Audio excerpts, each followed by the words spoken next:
Today's topic is health and safety. We're going to start the lesson by looking at the theory of Abraham Maslow and his hierarchy of needs. Maslow believed that children's safety and security needs had to be met first before they could reach their fullest potential. So in this lesson, we're going to see how we can help meet those needs in our classrooms. Have you ever been in a situation when one of your kiddos came to you in the morning and said, "I'm hungry"? What did you do?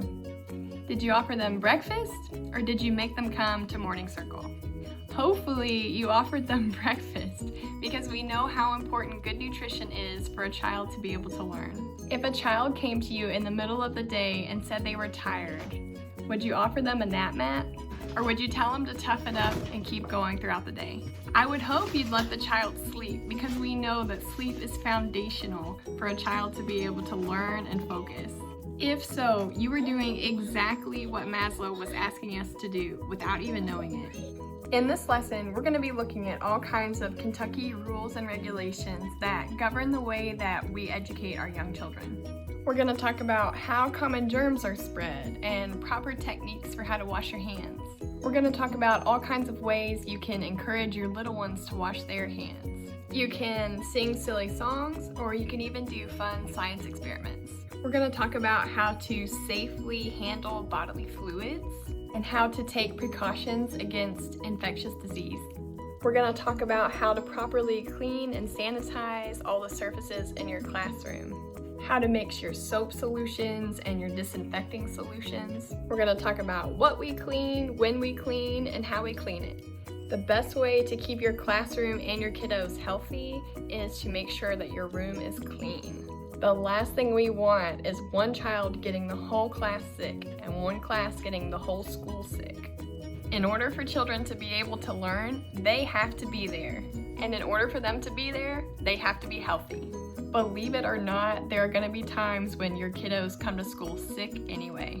Whether the parent is out of vacation days, or they can't find a sitter, or they just don't believe the child is as sick as they really are, they're going to give them some Tylenol to bring down their fever, and they're going to send them right to school.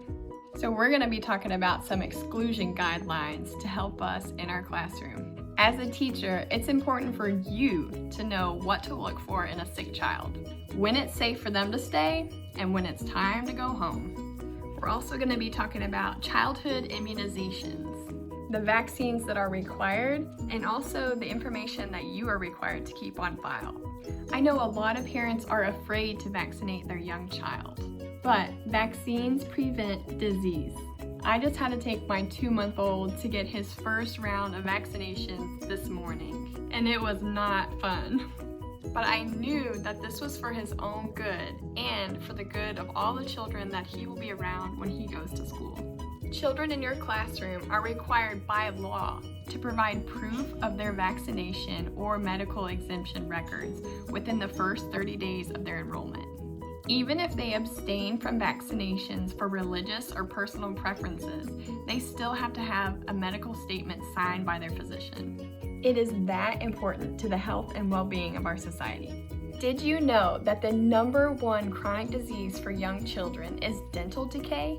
In the state of Massachusetts, almost half of children under 4 years old suffer from this disease.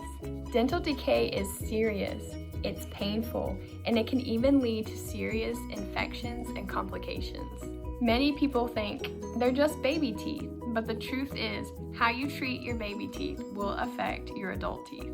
As a teacher, it's important for you to set the example of how to take care of your teeth in your classroom. Encourage oral hygiene as part of your everyday routine with your young students. In this lesson, we're also going to be talking about the importance of good nutrition. In the early years, good nutrition is crucial as the child's brain is growing and developing at rapid rates. They need proper nutrition to fuel their growing bodies, to play, to focus, and to learn. Whether you're feeding infants, toddlers, or young children, there are so many strategies for you to be able to encourage good nutrition and eating habits. Eating family style encourages independence with young children. It encourages them to try new foods and to socialize with their peers and their teachers. Encourage your children to participate in the meal planning process. Invite them to make a list, to go to the grocery store, to buy all the ingredients you need for a recipe. Have them help set the table, host tasting parties, or even take a field trip to a restaurant and watch how food is professionally prepared. Research shows that children who are invested in preparing the food that's before them are intrinsically interested in eating it. So if you want them to eat it, you're gonna have to let them help. Though eating nutritious food is not all we're concerned about, we also have to make sure that that food is prepared and kept safe.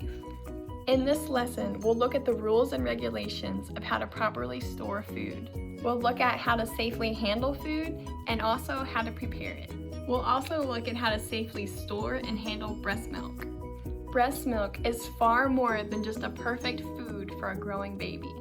It's also a living tissue and a protective shield against many diseases, so it must be handled with care. We never shake breast milk because it can break down the protective proteins into amino acids. It should never be microwaved and must be thrown away after 1 hour of being offered to the infant. We never offer cow's milk to a child under 12 months of age. And solid foods and fruit juices are not offered to infants under 6 months. If a child is under 4 years of age, it's important to avoid certain foods that may be a potential choking hazard.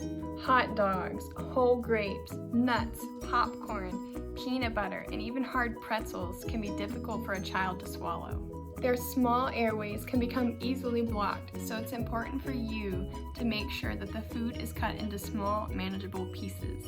Make sure children are supervised and are sitting upright while they eat. Encourage them to eat slowly and to chew completely before swallowing. There may be some children in your classroom who have food allergies. These allergies should be documented, and appropriate medication should be on hand in the case of an emergency. Some allergy may cause hives or itchy, watery eyes, while others may have more serious complications. Some allergies can cause anaphylaxis, which can come on suddenly and even cause death. If a child is having difficulty breathing or a sudden drop in blood pressure, they may need you to administer epinephrine. Their EpiPen should be kept with them at all times.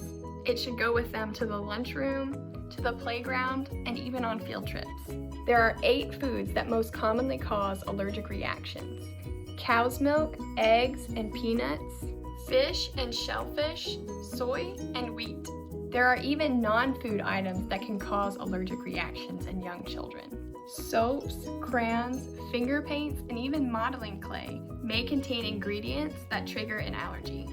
We'll also be looking at sudden infant death syndrome and how we can prevent it in our classroom. Keeping our children safe is our #1 priority, and by following these guidelines, you're sure to have a successful year. So let's get to it.